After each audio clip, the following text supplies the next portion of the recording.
नमस्कार।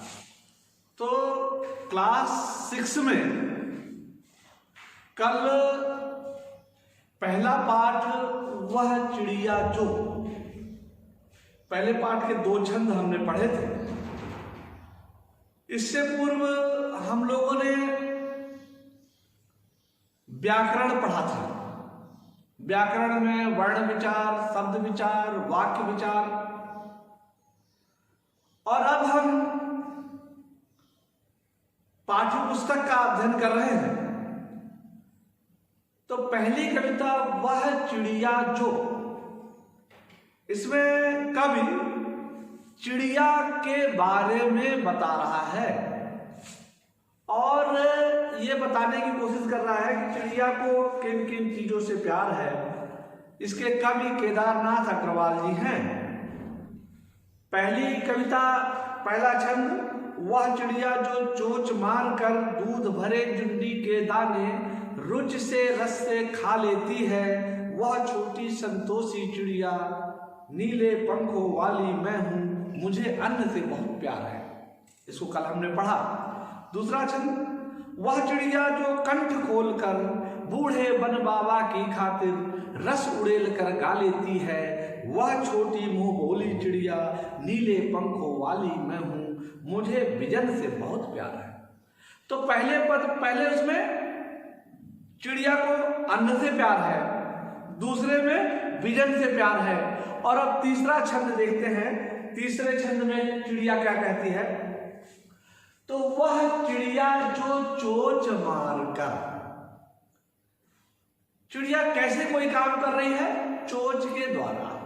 चोंच मारकर चढ़ी नदी का दिल टटोल कर। अभी देखिए, चढ़ी नदी से क्या मतलब, क्या हुआ? इसका मतलब ये हुआ कि नदी जो है वो लबालब जल से भरी हुई है, उफल रही है, बहुत पानी है, इसमें बहाव बहुत तेज है, उसमें कोई जाए तो बह जाए या डूब जाए, ऐसी चढ़ी हुई नदी। तो चढ़ी नदी का दिल टटोल कर। अब देखिए, इसमें नदी में दिल तो होता नहीं है, दिल तो मनुष्य के पास होता है, दिल नदी में थोड़ी होता है। लेकिन केदारनाथ अग्रवाल जी कहते हैं कि चढ़ी नदी का दिल टटोल कर। वह चढ़ी नदी का दिल टटोल रही है, यानी नदी में दिल होना तो मनुष्य का क्रिया व्यापार है, नदी का है नहीं। लेकिन यहां नदी में दिल दिखा रहे हैं और चिड़िया दिल को ढूंढ रही है। दिल को तो कोई डॉक्टर ढूंढता है जो दिल की बीमारी होती है। तो यहां पर नदी पर भी मानवीकरण अलंकार है और चिड़िया पर भी मानवीकरण अलंकार है। पर्सनिफिकेशन, फिगर ऑफ स्पीच, ये अलंकार आपने पहले भी पढ़ा होगा और आगे भी हम जब व्याकरण में इसको पढ़ाएंगे आपको। तो वह चिड़िया जो चोंच मारकर चढ़ी नदी का दिल टटोल कर। तो चिड़िया नदी का दिल थोड़ी टटोल रही है, वो किसी चढ़ी नदी का दिल नहीं टटोल रही है। लेकिन वो क्या कर रही है? ऐसी नदी जो पूरी लबालब जल से भरी हुई है, उफल रही है, बह रही है, उस नदी पर जहां पर कोई भी जाए तो बह जाए, लेकिन चिड़िया रानी क्या करती है? उसके बीच में जाती है।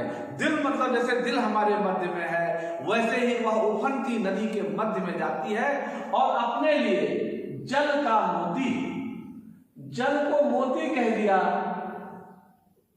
अपने लिए जल की बूंदें ले लेती है। देखो बच्चों, आपने अलंकार पहले पढ़ा हुआ है, मैं ये मानकर चलता हूं, लेकिन फिर भी मैं आगे बताऊंगा भी। इसमें जल को मोती कह दिया, इसमें रूपक अलंकार है। तो उफनती हुई नदी के मध्य जाती है, जहां सबसे तेज बहाव, सबसे ज्यादा जल है, और वहां जाकर के वह अपने लिए पीने की मोती रूपी कुछ जल ले लेती है। वह छोटी सी गर्वीली चिड़िया, गर्व से युक्त, अहंकार से भरी हुई चिड़िया जब कोई काम करती है तो खूब जो है मटनगस्ती करती है, toy toy toy toy toy toy toy toy बोलती रहती है। तो गर्वीली चिड़िया, गर्व से युक्त चिड़िया कौन है? मैं हूं, नीले पंखों वाली कैसी हूं मैं? मेरे पंख नीले हैं, नीले पंखों वाली चिड़िया वह मैं हूं, और मुझे नदी से बहुत प्यार है। चिड़िया को नदी से बहुत प्यार है। अब इसमें देखिए कि चिड़िया शब्द जो है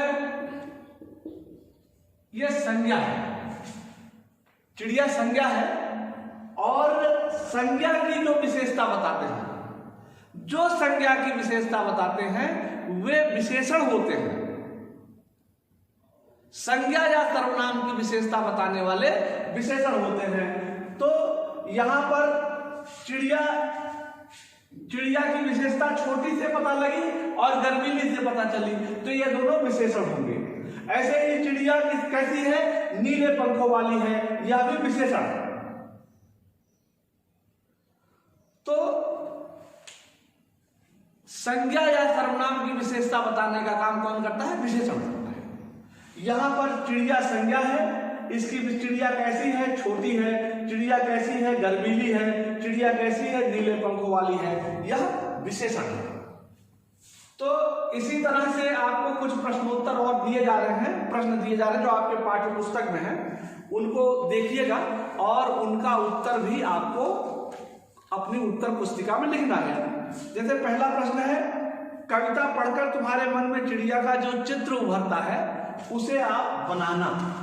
तो नंबर 1 चिड़िया का चित्र बनाना है, चित्र। दूसरा प्रश्न है, तुम्हें कविता का कोई और शीर्षक देना हो। तो जैसे इसमें वह चिड़िया जो, इसमें हम लिख सकते हैं मुंह बोली चिड़िया, इसमें हम लिख सकते हैं नीले पंखों वाली चिड़िया, ऐसे कोई भी लिख सकते हैं। चिड़िया को किन किन चीजों से प्यार है? प्रश्न नंबर 2, किन किन चीजों से प्यार है?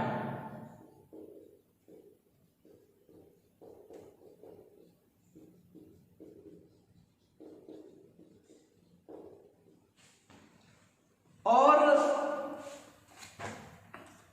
इसके बाद यहां पर आपको अंतिम में भाषा की बात में इन्होंने दिया हुआ है कि पंखों वाली चिड़िया, नीले पंखों वाली चिड़िया, ऊपर वाली दराज, सबसे ऊपर वाली दराज, ऐसे दिया हुआ है। इसमें मैंने लिखा है, यहां पर आपको लिखना है पेड़ों वाला घर, फूलों वाले बाग, स्कूलों वाला रास्ता, हंसने वाला बच्चा और मूंछों वाला आदमी।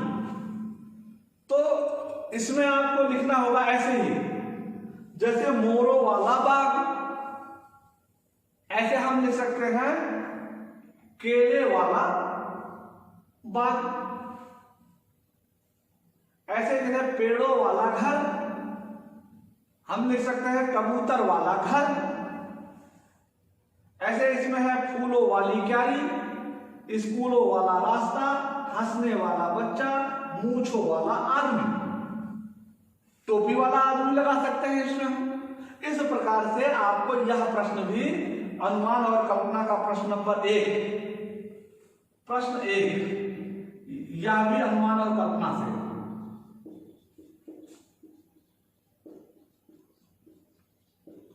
इसे भी आपको पूरा करना है।